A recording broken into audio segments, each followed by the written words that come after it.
Good morning. Just the one video today. I looked at this article yesterday, but I saw it as a bit of a nothing burger. But once I've looked at it again this morning and done a little bit more digging, it's not. There's a bit more to this one. So this is in the Birmingham Post and probably a number of other newspapers as well. Drivers in England will get £30 a week to give up their cars from June the 1st.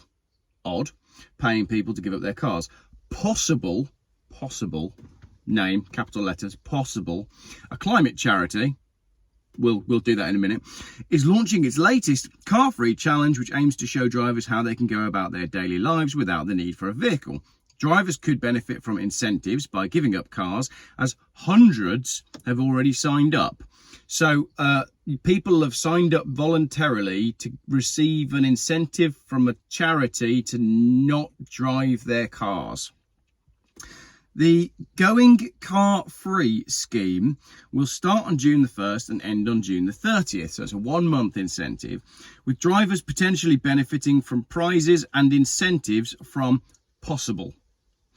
Izzy Romilly from Possible said, "A huge thank you to all of you who have helped spread the word about Going Car Free Challenge.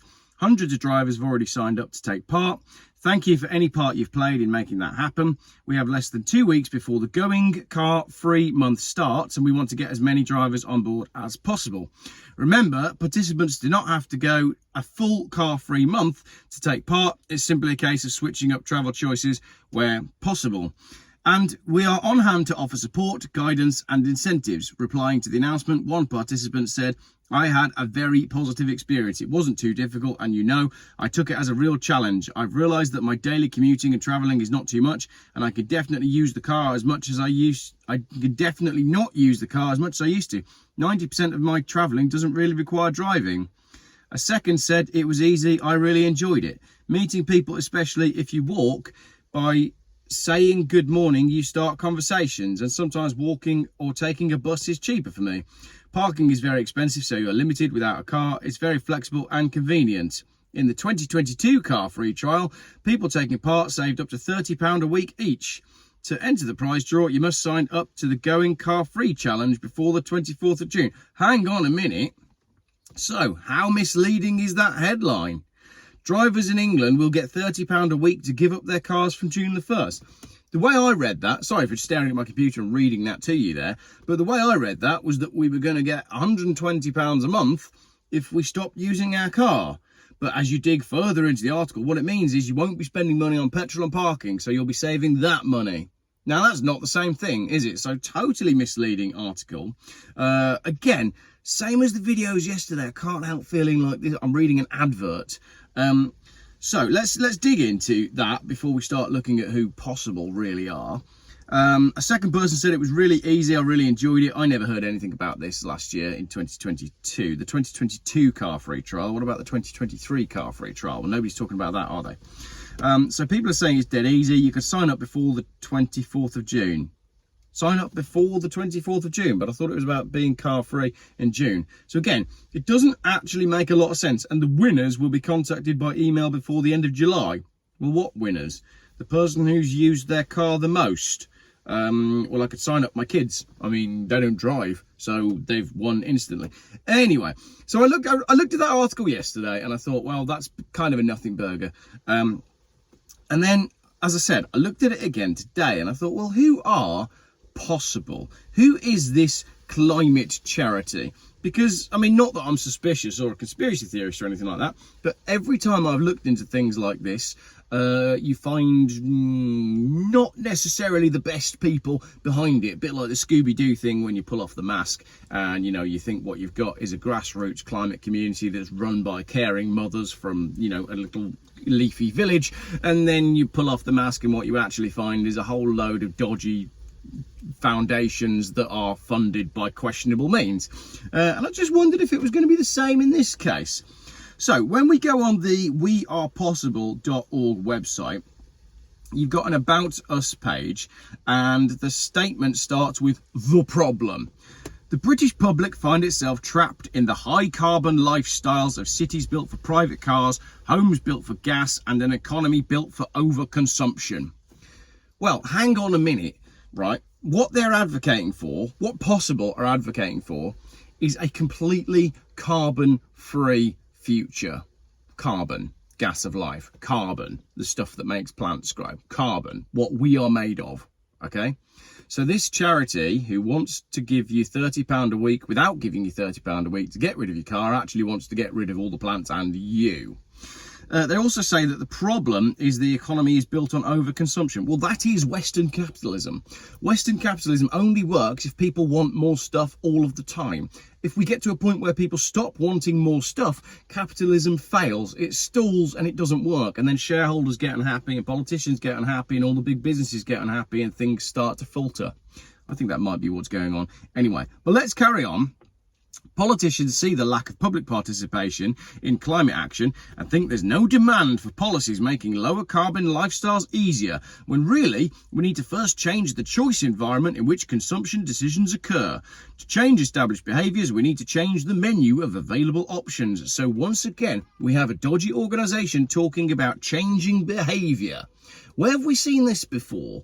Well, all of them, basically. Do you remember my video on C40 cities when I looked at who was financing C40 cities and we came up with a whole barrage of dodgy foundations? Well, this seems to be another one.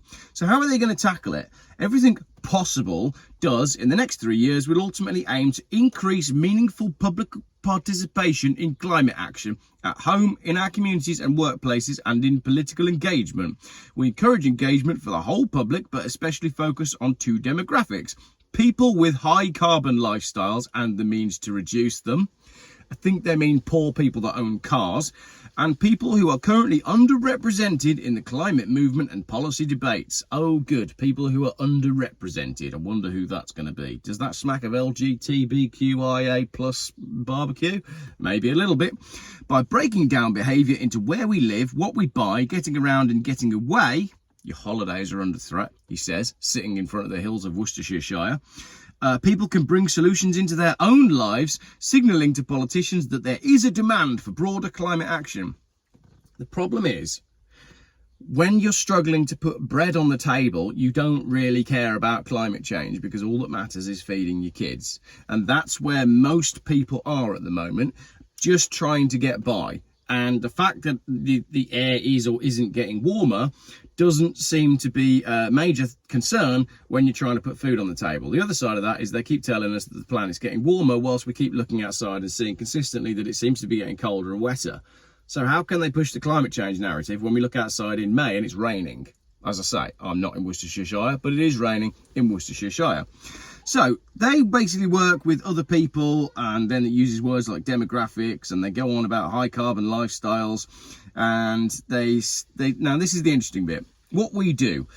Possible's specialism is in grassroots innovation, where we spot new opportunities to move things forward, to find partners with the expertise to make the ideas a reality and develop projects and solutions that seek to spark action that can be replicated without us.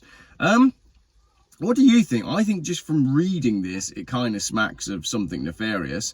Climate action has to be something people want to be a part of, and that insight is perhaps the most important thing that Possible brings to the climate movement. Therefore, we primarily run yes campaigns, ones which foreground the many benefits of taking action needed to cut emissions and dream up innovative, evidence-based ways to use emerging low-carbon tech and social practices to cut emissions. Solutions which people can get excited about. Social manipulation and behaviour change through subliminal marketing is what they're talking about here. Now, when you go into the funding of who is behind the Possible Foundation, and I think I could have spent quite a lot longer researching this, but they are a registered charity, and they state on their website, we're extremely grateful for funding from a combination of individuals, charitable trusts and foundations and corporate sponsors. Are you ready for this? Our current trust funders include, right, you're going to hear some familiar names here, especially if you've watched my C40 City videos, my C40 Cities video. If you haven't watched my C40 Cities video, type into YouTube, Geoff Buys Cars C40 Cities, and you'll see that all of the foundations and companies and individuals who are behind the climate thing, they're all bad news for you and me. So, who are, sorry for the long video, who are Possible who are saying that we're going to get £120 a month when we're not going to get £120 a month, and saying they want behaviour change. Who are they funded by? Well, drum roll please. The European Climate Foundation, seen them before, the Samworth Foundation, the National Lottery, Oak Foundation. Oak Foundation popped up in my C40 Cities video. The Network for Social Change, the Foundation for Integrated Transport, and the Ennismore Foundation. Again, familiar names to anyone who's watched my C40 Cities video. So, once again, all of these supposed grassroots, pro-climate, anti-car, getting out and walking, all of these movements that aim to get us out of our vehicles, they look like they are being pushed by concerned mothers who are concerned for the welfare of their children as they walk to school. And then as you dig slightly further into their websites, you find that it's once again all the same people pushing exactly the same agenda.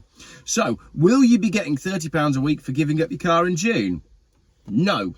You'll just save the amount of money that it costs you on petrol and, well, not road tax, because there's not much point cancelling your road tax for 1 month. And then you've got to pay to get on the bus, notwithstanding the fact that for many people getting on a bus just doesn't work, because if you live in rural areas, the bus services suck. And bus services have been cut, especially if you live in Wales, where they've actually cut bus routes because of the 20-mile-an-hour speed limits, which were introduced to save the planet. So you're forced to conclude, once you've dug slightly behind the headline, that the goal is just to get rid of people and to stop us going places. And the same people who want to get rid of the people and stop us going places are, once again, all of the same people. Thank you for staying with me throughout that video. Do your own research. Go and check out wearepossible.org and do some digging on those foundations that are behind them. And if you find anything, let me know. As I said, I just found that those were all the same names popping up from exactly what happened when I did the research on the C40 Cities video, and it just seemed to me that it was all getting very familiar. Thank you very much for watching this video.